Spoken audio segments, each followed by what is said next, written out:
Chapter 10. Flashback. Villa Sensata, Murciata, Spain. The light sound of snoring filled the air. Jude was the first to wake. She checked her watch. It was nearly midday. They'd had another 5 in the morning session the night before. 6 nights in a row. Thank God they were due to fly home tomorrow. She needed the rest. This holiday was turning into complete Armageddon. All 4 had gone bananas the minute the plane had taken off from Heathrow. The Bucks Fizz had started early in the morning, trundling down the aisle on a hostess trolley to their seats. Very sweet air hostesses had plied them with drinks from the get-go. Whilst other passengers tried to catch up on sleep, the girls giggled away, ate bacon sandwiches and ordered duty-free. The days had passed in a drunken haze of sleeping by the pool in the day and partying through the night. It was as if the girls had finally been set free of all responsibility. They could behave badly, away from home, family, work colleagues, commitments. They were a close-knit bunch of friends that had each other's backs. It was safe to let go. Someone was always less drunk than you and picked up discarded handbags, phones and shoes. She sat up in bed and immediately regretted it. Her brain heaved from one side of her head to the other. Oh, shit. Why the hell do I do it?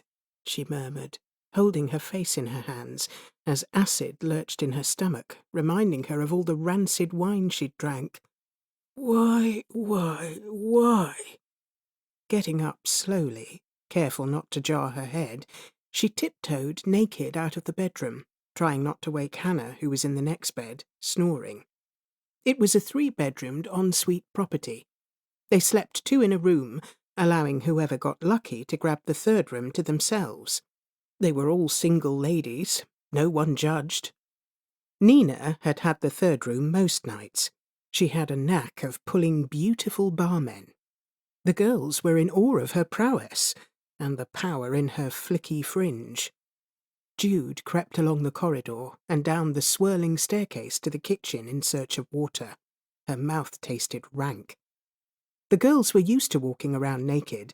After 6 days of living together, they had gotten used to each other's bodies.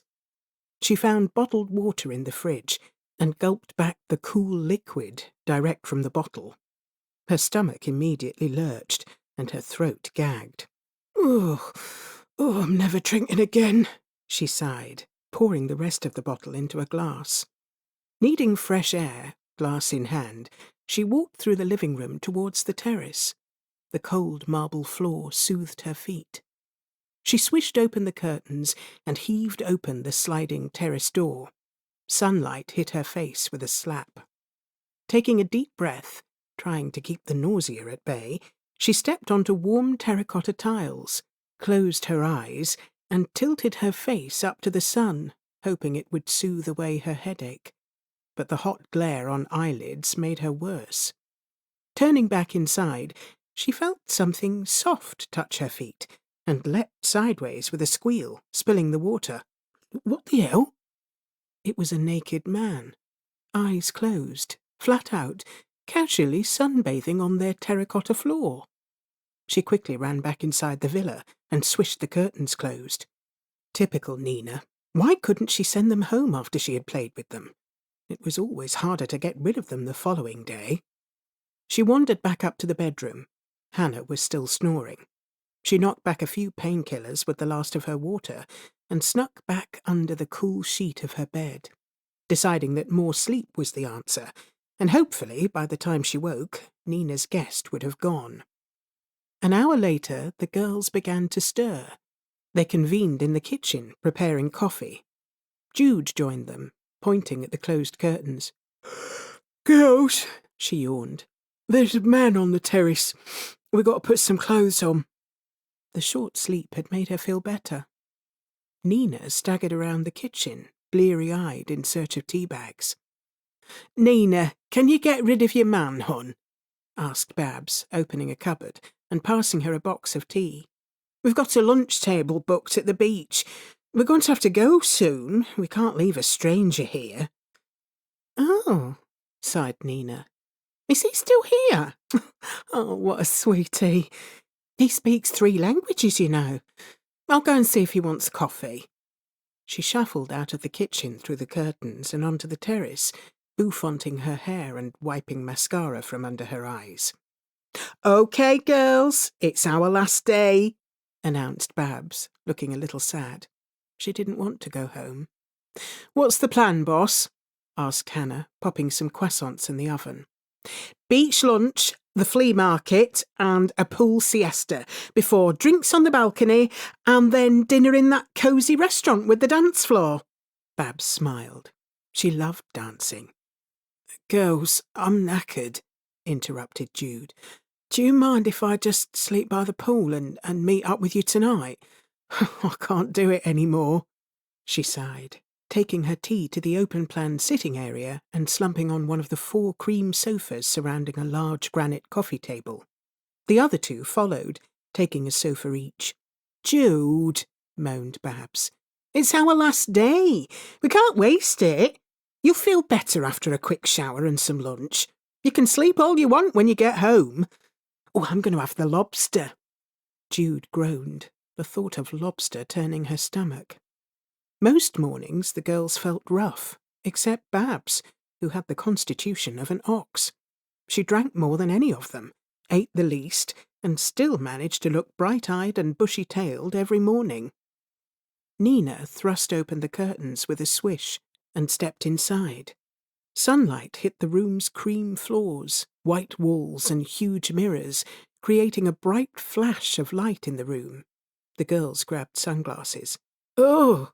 moaned Jude, fishing her hand around the large copper bowl in the centre of the coffee table, sourcing the communal painkillers. "Nina, close the curtain, hun, that hurts." "Sorry," murmured Nina, dutifully pulling the curtain shut. The room fell into comfortable shade again. She stood at the curtain, naked, staring at them. They looked up, waiting for her to speak. "Are you okay, hun?" asked Hannah. Silence. Nina stared at them, not knowing quite what to say. "What's happened?" Babs patted the sofa beside her. "Come sit down."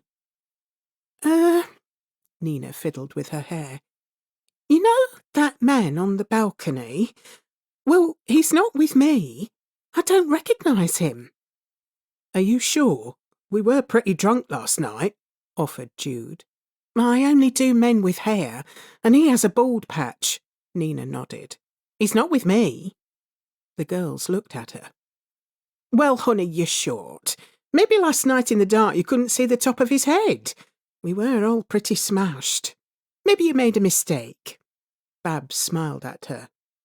"Or," Jude wondered, "was he wearing a hat when you met him?" "I'm never too drunk not to notice hair and teeth, Jude," Nina corrected. "They must have their own hair and teeth and be under 35.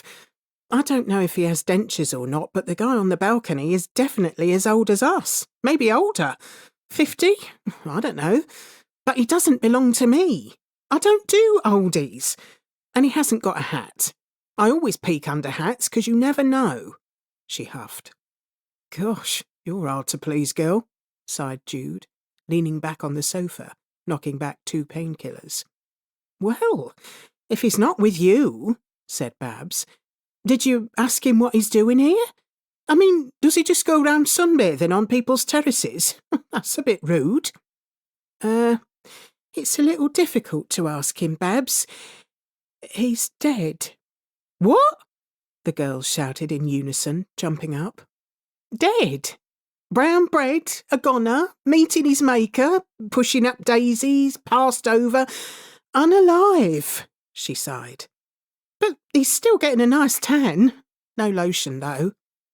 The girls ran to the window, pushed past Nina, and threw back the curtains. They stood in the doorway, naked, sunglassed up, holding mugs of coffee, staring at the body, not believing it was dead. "Are you taking the piss, Nina?" asked Jude, gingerly stepping onto the terrace. "He's just sleeping, isn't he?" "Nope," sighed Nina. "I felt his pulse." Joining Jude, they circled the body. The man had a pale complexion, was a little overweight, with short, cropped salt and pepper hair, and a bald patch. He lay casually stretched out as if taking in the sun, naked, except for a gold chain with the horns of a bull as a pendant. His eyes closed and a slight grin on his face, or was it a grimace? There was no blood, no cuts, no bruising, no signs of a struggle. He looked relaxed, enjoying the sun. Jude flicked a quick kick to the side of his hip. They all jumped back. "Jude!" barked Babs. "Don't do that!" "Just checking. He's not going to care if he's dead." The man's body rocked with her kick, but gave no further reaction. "Maybe he's a deep sleeper," suggested Jude. They stood staring. They hadn't seen a dead body before. Checking her watch, realizing that they would be late for their lunch booking, Babs had had enough. She knelt to feel for a pulse, holding his wrist like she'd seen on TV, then searching for a vein in his neck. But she felt nothing. His body was warm, hot from the sun, not blood pumping through it. "Oh, he's burning. We better cover him up," said Jude. "I don't think he's going to mind," whispered Hannah. Babs looked up. Nina's bedroom balcony was directly above them. The front door was locked. The end of their garden fell away to a sharp cliff edge leading to the coast road.